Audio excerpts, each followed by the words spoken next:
नमस्कार। तो कैसे हैं आप। और देखिए आज मैं आपसे कुछ अलग तरह का डिस्कशन करना चाहता हूं। तो जैसा कि आपको पता है हमने FIFA under 17 world cup host किया था मेंस वाला, और उसमें हमने काफ़ी तैयारी करी थी, बहुत टाइम तक प्रिपरेशन करी थी। लेकिन उसका सक्सेस रेट जो नेशनल टीम के लिए होना चाहिए वो कितना है? क्या आपने कभी इसके बारे में सोचा या पता किया या कभी दिमाग में बात है?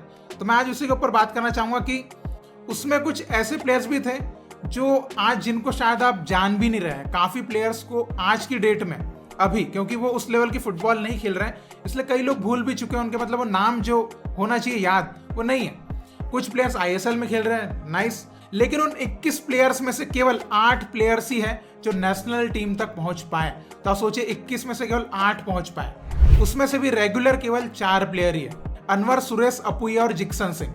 तो उस 21 प्लेयर के स्क्वाड में से 5 प्लेयर्स ऐसे हैं जो आज बहुत ही टॉप डिवीजन फुटबॉल नहीं खेल रहे हैं। तो मैं उनके बारे में आपको बताना चाहूंगा कि अभी वो किस जगह पे खेल रहे हैं या क्या कर रहे हैं। तो पहले प्लेयर है नमित देशपांडे, जो कि उस टाइम पे यूएस में पढ़ाई लिखाई कर रहे थे और वो ओवरसीज स्काउटिंग जो हुई थी उसमें इंडियन टीम में चुने गए थे।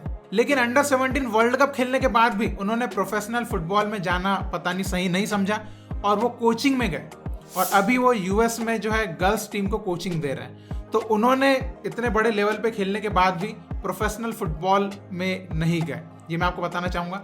देन दूसरे प्लेयर है सनी धालीवाल। तो ये भी ओवरसीज स्काउटिंग में जो है पसंद किए गए थे और ये उस टाइम पे कनाडा में रहते थे। तो उस टाइम पे इन्होंने अपना कैनेडियन पासपोर्ट छोड़ा था और इंडियन पासपोर्ट लिया था, जिसमें स्पोर्ट्स मिनिस्ट्री ने, साई ने थोड़ी मदद करी थी। तो अंडर 17 वर्ल्ड कप खेलने के बाद सनी ने यूनिवर्सिटी फुटबॉल खेला यूएसए में, और अभी हाल ही में जनवरी में ऐसी रिपोर्ट्स आ रही थी कि वो इंडिया आ रहे हैं और इंडिया में मे बी खेलेंगे, ऐसी खबरें आ रही थी। तो अगर ये खबरें सच है तो मे बी सनी धालीवाल आपको इंडिया में कहीं लीग में खेलते हुए नजर आ सकते हैं। तीसरे प्लेयर है मोहम्मद शाहजहां। तो देखिए मोहम्मद शाहजहां जब अंडर 17 वर्ल्ड कप स्क्वाड से निकले उसके बाद जो करियर उनका जाने के आसार थे वो उतना ऊंचा गया नहीं। वो मिनर्वा में खेले सीनियर टीम में, देन वो जमशेदपुर बी में भी गए कि आईएसएल की तरफ जाना चाहते थे, जमशेदपुर बी से, लेकिन वो आगे प्रमोट नहीं हो पाए। देन वो दिल्ली एफसी में खेले, देन उसके बाद उनका करियर और डाउनफॉल पे गया, त्रिपुरा लीग में वो खेले।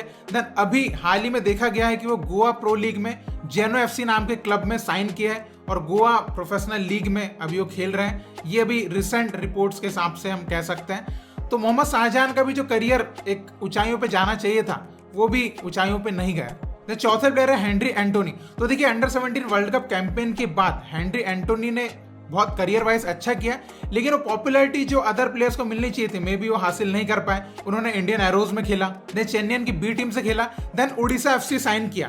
लेकिन उड़ीसा एफसी में उन्होंने काफी आईएसएल के मैचेस भी खेले, लेकिन फिर भी वो रेगुलर बेसिस पे जो कोच के इंप्रेस करना चाहिए वो नहीं कर पाया और उतनी प्लेइंग उनको वहां पर नहीं मिल पाती है। लेकिन एक आईएसएल प्लेयर और जरूर है, तो उनका करियर एकदम डाउन तो नहीं गया, इसलिए उड़ीसा एफसी जैसे अच्छे क्लब में खेल रहे हैं। देन पांचवें प्लेयर है अभिजीत सरकार, जिनसे एक्सपेक्टेशन बहुत थी कि अंडर 17 वर्ल्ड कप के बाद काफी अच्छा कुछ करेंगे और उन्होंने काफी अच्छे अच्छे क्लब्स में खेला भी, लेकिन आज की डेट में वो मुकाम पे वो नहीं है जो उनको शायद होना चाहिए था। उन्होंने इंडियन एरोज में खेला, देन उसके बाद वो चेन्नईयन एफसी में गए, देन उसके बाद वो ईस्ट बंगाल जैसे बड़े क्लब में भी गए, लेकिन उसके बाद उनका करियर फिर नीचे जाने लगा। देन वो सुदेवा के लिए साइन करते हैं ना। अभी करंट कॉन्ट्रैक्ट की बात की जाए तो मोहम्मडन एससी के साथ वो कॉन्ट्रैक्टेड है, लेकिन आपने उनको गेम खेलते हुए नहीं देखा होगा। उन्होंने लास्ट डूरांड कप में एक मैच खेला था मोहम्मडन एससी के लिए, और आई लीग के पूरे सीजन में वो एक मैच में केवल बेंच पे अवेलेबल थे, बाकी मैचेस में वो स्क्वाड में भी नहीं थे। तो देखिए अभी मोहम्मडन एससी तो आईएसएल में आ चुका है, तो देखते कि क्या अभिजीत सरकार को हम आईएसएल में खेलते हुए देख पाएंगे। अब लास्ट में आई लीग में तो नहीं देख पाए थे,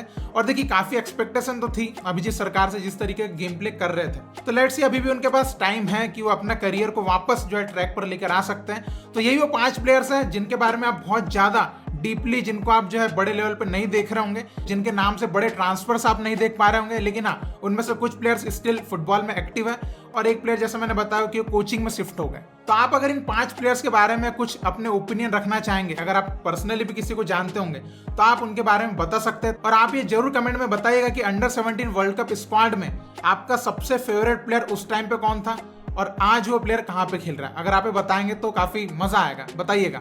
तो इसी तरह आप इंडियन फुटबॉल को सपोर्ट करते रहिए। बहुत बहुत शुक्रिया वीडियो देखने के लिए। जय हिंद, जय भारत।